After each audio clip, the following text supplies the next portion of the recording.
పడిమెట్ల పైకెక్కి గుడికేగు భక్తులకు ఎదురొచ్చే బంగారు స్వామి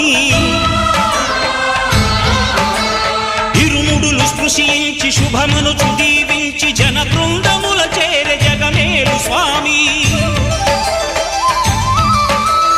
తన భక్తులొనరిల్చు తప్పులకు తడబడి ఒక పక్క ఒరిగెన ఓంకారమూర్తి